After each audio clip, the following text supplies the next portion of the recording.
الحمد لله نحمده ونستعينه ونستغفره ونعوذ بالله من شرور أنفسنا ومن سيئات أعمالنا من يهده الله فلا مضل له ومن يضلل فلا هادي له وأشهد أن لا إله إلا الله وحده لا شريك له وأشهد أن محمدا عبده ورسوله أما بعد فإن خير الحديث كتاب الله وخير الهدي هدي محمد صلى الله عليه وسلم وشر الأمور محدثاتها وكل محدثة بدعة وكل بدعة ضلالة وكل ضلالة في النار فأعوذ بالله من الشيطان الرجيم بسم الله الرحمن الرحيم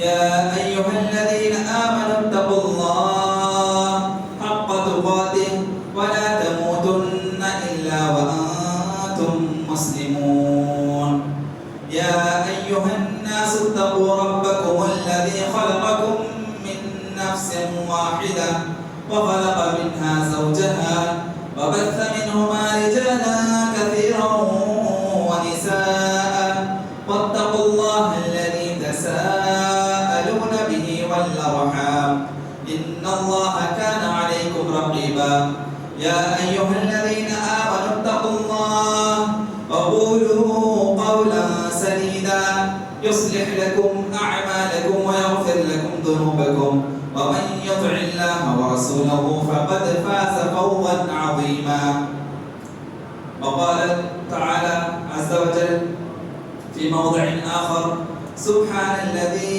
أسرى بعبده ليلا من المسجد الحرام إلى المسجد الأقصى الذي باركنا حوله لنريه من آياتنا إنه هو السميع البصير محترم حاضرین جمعہ، بزرگوں، دینی بھائیوں، زندہ دل نوجوان ساتھیوں، نرم دل پردہ-نشین خواتین اسلام، آج آپ لوگوں کے سامنے جس موضوع کو میں نے لب کشائی کے لیے سلیکٹ کیا ہے وہ ہے واقعہ معراج کے اہم اسباب۔ محترم حاضرین، اللہ سبحانہ و تعالی قرآن مجید پارہ نمبر 15 سورہ نمبر 17 سورہ اسراء آیت نمبر 1 میں فرماتا ہے سبحان الذی اسری بعبدہ لیلا من المسجد الحرام الی المسجد الاقصی، کہ پاک ہے وہ ذات، عظیم ہے وہ ذات اللہ سبحانہ و تعالی جس نے ایک ہی رات میں مسجد حرام سے یعنی مکہ کی سرزمین سے مسجد اقصی بیت المقدس تک ایک ہی رات میں نبی کریم صلی اللہ علیہ وسلم کو سفر کرائے۔ اور وہ جگہ جو بیت المقدس کی جگہ ہے، یہ جو سفر کی روانگی کی جو جگہ تھی وہ برکت والی جگہ تھی، ہاں سرسبز و شادابی والی جگہ، ایگریکلچرل فیلڈ، ہر جگہ ہریالی، ہاں چاروں طرف رحمت اور برکت والی جگہ تھی۔ لِنُرِيَهُ مِنْ آیَاتِنَا، ہم نے نبی کریم صلی اللہ علیہ وسلم کو معراج کا سفر اس لیے کرایا تاکہ وہ دیکھ لے ہماری نشانیوں کو۔ نبی کریم صلی اللہ علیہ وسلم کو معراج کے سفر میں بہت سے عظیم نعمتیں دکھائی گئی، اسی طریقے سے انبیاء سے ملاقات کرائی گئی، اسی طریقے سے نماز کا تحفہ عطا کیا گیا، جنت کا سیر کرایا گیا، جہنم کا سیر کرایا گیا، یعنی بے شمار نعمتیں نبی کریم صلی اللہ علیہ وسلم کو تحفے کے طور پر حاصل ہوئی۔ اس کے بعد اللہ تعالیٰ فرماتا ہے انہ هو السمیع البصیر، یقیناً اللہ سبحانہ و تعالیٰ سب سے زیادہ بہترین طریقے سے سننے والا اور سب سے زیادہ بہترین طریقے سے دیکھنے والا، اور ان اللہ علی کل شیء قدیر، اللہ ہی وہ ذات ہے جو ایسے کام کرنے پر قادر ہے۔ کیوں؟ اس لیے کہ آپ دیکھیے آج ہمارے معاشرے میں خاص کر رجب کے مہینے کے تعلق سے بہت سے بدعات و خرافات عام ہیں، لوگوں میں بہت سے دین میں جو چیز نہیں ہے دین میں نئی چیز کو لوگوں نے بہت سارے بدعات اور خرافات کے نام پر انجام دے رہے ہیں۔ رجب کے 20 پر 2 تاریخ 22 رجب کو رجب کے کونڈے بناتے ہیں، رجب کے 27ویں تاریخ کو رات کو جو ہے جاگتے ہیں، ہزاری نماز پڑھتے ہیں، اور اسی طریقے سے دن میں روزہ رکھتے ہیں۔ یہ تمام کے تمام آپ دیکھیں گے نہ نبی کریم صلی اللہ علیہ وسلم کی کسی حدیث سے ثابت ہے، نہ کسی قرآن کی آیت سے ثابت ہے، نہ نبی کا عمل رہا اور نہ ہی صحابہ کا عمل رہا اور نہ ہی سلف صالحین کا اس پر عمل ہے کہ رجب کے مہینے میں معراج کا واقعہ پیش آئے۔ اصل بات کیا ہے کہ کیا رجب کے مہینے میں ہی معراج کا واقعہ پیش آیا؟ اس کی بھی دلیل قرآن و حدیث سے ہمیں ثابت شدہ نہیں ملتی۔ یعنی معراج کا واقعہ یہ صحیح ہے، واقعہ صحیح ہے، نبی کریم صلی اللہ علیہ وسلم روحانی طور پر اور جسمانی طور پر یہ واقعہ پیش آیا ہے، اس پر ہم ایمان رکھتے ہیں، ہمارا عقیدہ بھی ہے۔ لیکن کسی مہینے کو خاص کر کے، کسی دن کو، کسی رات کو خاص کر لینا، کسی تاریخ کو خاص کر کے اس میں عبادتیں کرنا، یہ دین میں نئی چیز ہے اور یہ بدعت کہلاتی ہے۔ نبی کریم صلی اللہ علیہ وسلم نے فرمایا کل محدثۃ بدعہ، دین میں جو بھی نئی چیز، یعنی قرآن میں بھی اس کی آیت نہیں، حدیث میں بھی اس کی دلیل نہیں، شریعت میں کوئی چیز نہیں ہے، نئی طریقے سے ہم اس چیز کو ایجاد کرتے ہیں تو بدعت کہلاتی ہے۔ کل بدعت ضلالہ، اور ہر بدعت دین میں، شریعت میں نئی چیز گمراہی ہے۔ وکل ضلالۃ فی النار، اور ہر گمراہی جہنم کی آگ کی طرف لے جاتی ہے۔ اس لیے میرے بھائیوں، صرف رجب کے مہینے میں جتنے بدعات و خرافات ہوتے ہیں اسی سے نہیں، بلکہ زندگی بھر آپ جہاں بھی جس موقع پر بھی اگرچہ شریعت کے خلاف کوئی کام کرتے ہیں، شریعت سمجھ کر نئی چیز کو ایجاد کرتے ہیں، وہ بدعت کہلاتی ہے۔ اور ہر کسی کو اس بدعت گمراہی کے راستے سے بچنا چاہیے، اس لیے یہ راستہ ہمیں جہنم کی طرف لے جاتا ہے۔ میں آپ لوگوں کے سامنے رجب میں بدعات و خرافات جو ہوتے ہیں اس کے سلسلے میں بیان کرنے نہیں آیا، بلکہ اس واقعہ جو معراج کا واقعہ ہے، اس سے ہمیں کیا اسباق حاصل ہوتے ہیں، اس واقعے سے ہمیں کیا سبق حاصل ہوتا ہے، کیا کیا سبق حاصل ہوتا ہے۔ نبی کریم صلی اللہ علیہ وسلم کی پوری زندگی ہمارے لیے آئیڈیل نمونہ ہے، تو اس واقعے میں ہمارے لیے کون سے ایسے اسباق حاصل ہوتے ہیں جو ہمارے پرسنل لائف سے ملے جلے ہیں اور روزمرہ زندگی میں ہمارے لیے استعمال ہوتے ہیں چیزیں۔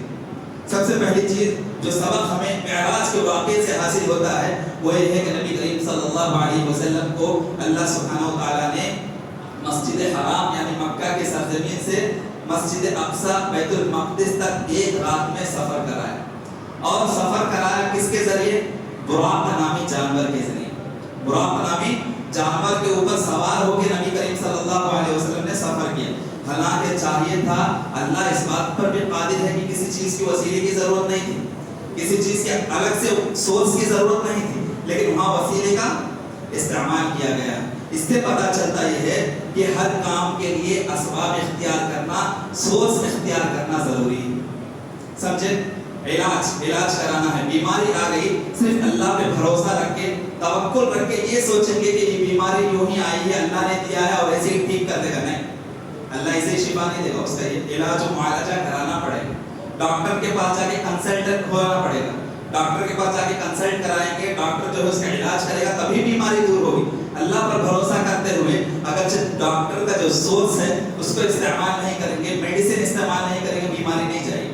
تو صرف اللہ پر بھروسہ کرنا نہیں ہے، بلکہ ہر کام میں سورس کا بھی استعمال کرنا، ہر کام میں وسائل کا استعمال کرنا، وسائل کے ذریعے اپنے منزل تک پہنچنا ہے۔ اس سے پہلا سبق ہمیں معراج کے واقعے سے حاصل ہوتا ہے۔ اللہ چاہتا تو ڈائریکٹ ہی آسمان پر بلا دے سکتا تھا، لیکن ذریعہ کس کو بنایا؟ براق نامی جانور کو بنایا۔ تو ہمیں بھی چاہے چھوٹا کام ہو یا بڑا کام ہو، اگرچہ اس کے مقصد تک پہنچنا چاہتے ہیں، سورس کا، ذرائع کا استعمال کرنا چاہیے۔ اسی طریقے سے دوسرا سبب معراج کے واقعے سے ہمیں جو حاصل ہوتا ہے وہ یہ ہے کہ بیت المقدس میں جب پہنچے نبی کریم صلی اللہ علیہ وسلم، وہاں جو ہے براق نامی سواری جو تھا، اس سواری کو رسی سے باندھ دی، چاہتے تو چھوڑ بھی دیتے تھے، اللہ کے حکم سے سواری نازل ہوا تھا، ادھر ادھر بھاگنے کا کوئی چانس ہی نہیں تھا، پھر بھی نبی کریم صلی اللہ علیہ وسلم وہاں کیا کیا؟ براق نامی سواری کو رسی سے باندھ دیا۔ اس کے بعد انبیاء کرام سے ملاقاتیں ہوئی اور نماز ادا کی گئی۔ ہاں، اس سے پتہ چلتا ہے کہ کسی بھی چیز پر صرف بھروسہ کرنا نہیں ہے، بلکہ وسیلے کا استعمال کرتے ہوئے اس کے بعد اللہ پر توکل اور بھروسہ کرنا. اللہ ہے نا, اللہ دیکھنے والا ہے بول کے گھر کھلا چھوڑ کے چلے گئے تو چوری ڈکیتی ہوگی یا نہیں ہوگی؟ ہاں, اللہ ہے نا, اگر لاکر کا استعمال نہیں کریں گے, پیسہ رکھنے کے لیے منی لاکر کا, منی بینک کا استعمال آپ نہیں کریں گے, پیسے چوری ہو سکتے ہیں, پیسوں کی چوری ہو سکتی ہے, رابری ہو سکتی ہے. اللہ پر بھروسہ کرتے ہوئے وسیلے کا یعنی ذرائع کا, سورس کا استعمال کرنا بھی ہمیں اس واقعے سے حاصل ہوتا ہے. یعنی کسی بھی چیز کی حفاظتی اقدامات ضروری ہیں, یعنی کسی بھی چیز کی سیکیورٹی پہلے ضروری ہے, اس کے بعد اللہ پر بھروسہ کرنا. پہلے آپ تجوری میں پیسے کو رکھ کے تجوری کو اچھے طریقے سے سیفٹی کے ساتھ کیا ہے لاکر کو بند کریں گے, اس کے بعد اللہ پر توکل کریں گے, اللہ کے مال تیرے حوالے. اس طرح کرنا ہے. ایسا نہیں کہ تجوری کو صحیح سے لاک نہیں کیا, اپنے منی لاکر جو ہے اس کو صحیح سے مطلب سیکیورٹی صحیح سے نہیں دیا اور اللہ پر بھروسہ کر کے اللہ حفاظت کر لے گا, ایسا نہیں. تو ہمیں کوئی بھی کام کرنا ہے, کسی بھی چیز کی حفاظت کرنا ہے, تو اس حفاظتی اقدامات جو ہوتے ہیں, جو سیکیورٹی یا سیفٹی گارڈز جو ہوتے ہیں, اس کا استعمال کرنا ضروری ہے. یہ واقعہ معراج سے ہمیں یہ سبق بھی حاصل ہوتا ہے. اور اسی طریقے سے ہمیں اور ایک سبق واقعہ معراج سے اور ایک سبق ہمیں یہ حاصل ہوتا ہے کہ جب بیت المقدس پہنچے نبی کریم صلی اللہ علیہ وسلم, وہاں سارے انبیاء اکٹھا جمع تھے. اب باری آئی نماز پڑھانے کی, باری آئی نماز پڑھانے کی. کون امامت کرے گا؟ نبی کریم صلی اللہ علیہ وسلم خود بخود آگے نہیں بڑھے, بلکہ انہوں نے دیکھا کہ میرے سامنے میرے سے بھی معزز پیغمبر جو ہے جمع ہے. ہاں, اولو العزم پیغمبر میرے سامنے کھڑے ہیں, موسیٰ علیہ السلام ہیں, آدم علیہ السلام ہیں, عیسیٰ علیہ السلام, یہ سارے کے سارے ہیں میرے سے اولو العزم پیغمبر ہیں. ان کے سامنے میں کیسے امامت کروں؟ یعنی اپنے آپ سے خود آگے نہیں بڑھے, ریکویسٹ کیا کہ پہلے آپ جائیں. لیکن تمام انبیاء نے یہ کہا کہ یہ آپ کا مرتبہ ہے, یہ آپ کا اسٹیٹس ہے, یہ آپ کا درجہ ہے, آپ ہی امامت کریں. پتہ چلا کہ عہدے کو حاصل کرنے کے لیے آگے بڑھنا نہیں چاہیے. اگرچہ کوئی خوشی خوشی کوئی جماعت یا جمعیت آپ کو عہدہ دیتی ہے, آپ لے لیں الحمدللہ. کیوں؟ اگرچہ خود سے آج کل کیا ہوتا معلوم, چاہے وہ مسجد کا دیکھ لے, مدرسے کا دیکھ لے, یا کسی بھی تنظیم کسی بھی آرگنائزیشن کو دیکھ لے, عہدہ حاصل کرنے کے لیے جتنی سیاست پولیٹیکل ایشوز میں نہیں کرتے, کریٹ کرتے ہیں, اس سے زیادہ مسجدوں میں پولیٹیکل ایشو ہو جا رہا ہے. ہاں, عہدے حاصل کرنے کے لیے آج کل مسجد میں اور مساجد اور مدارس میں آپ دیکھیں گے لڑائی جھگڑا, پلاننگ, سازشیں, جتنی جو ہے مکاری پولیٹیکل جو ڈپلومیسی ہوتی ہے, سیاست دان جیسا کرتے ہیں ویسا جو پالیٹکس چلتا ہے, اس سے بھی خطرناک پالیٹکس ہمارے مدارس اور مساجد کے تنظیم بنانے کے لیے, اس میں عہدہ حاصل کرنے کے لیے آج کل ہوتا ہے, جو کہ غلط بات ہے. واقعہ معراج سے ہمیں جو سبق حاصل ہوتا ہے کہ اگرچہ آپ کو عہدہ حاصل کرنا ہے, اس کا ویٹ کرنا ہے, اگرچہ لوگ آپ کو آگے بڑھ کے اس عہدہ وہ مرتبہ آپ کو دیتے ہیں, لے لینا چاہیے. خود سے آگے بڑھ کر عہدہ لے لینا کافی نہیں, کیونکہ عہدہ لینا ایک اہم ذمہ داری ہے.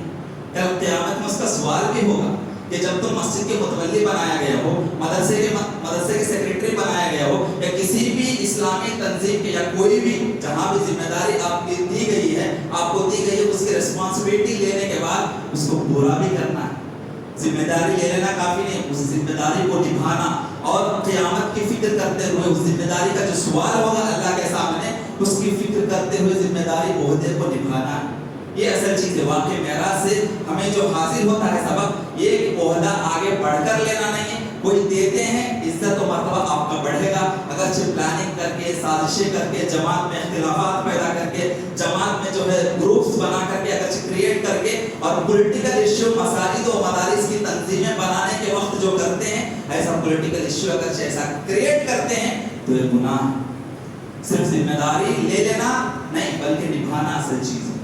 اور وہ نبھانا بھی کیسے ہے؟ اپنے مفاد کے لیے نہیں, ریاکاری کے لیے نہیں, دکھاوے کے لیے نہیں, شہرت کے لیے نہیں, بلکہ وہ ذمہ داری ہمیں اللہ سے ڈرتے ہوئے اخلاص کے ساتھ نبھانے کی ضرورت ہے. چاہے جو بھی تنظیم ہو, مدرسے کے تنظیم ہو, مساجد کے تنظیم ہو, یا کوئی بھی اسکول کی تنظیم ہو, کہیں نہ کہیں, یا اپنے گھر میں ہی کیوں نہ ہو, اگرچہ سسٹمیٹک طور پر گھر میں کوئی سسٹم چلا رہے ہیں, اس میں اگرچہ آپ کو کوئی ذمہ داری دی جاتی ہے, گھر کے بڑے ہیں, خاندان کے بڑے ہیں, اس ذمہ داری کو نبھانا, ایسے نبھانا کہ اخلاق کے ساتھ, بغیر شہرت کے اور بغیر کسی فیمس ہونے کی خیالات کیے بغیر, اخلاق کے ساتھ, ریاکاری سے ہٹ کر ہمیں نبھانا. کیوں؟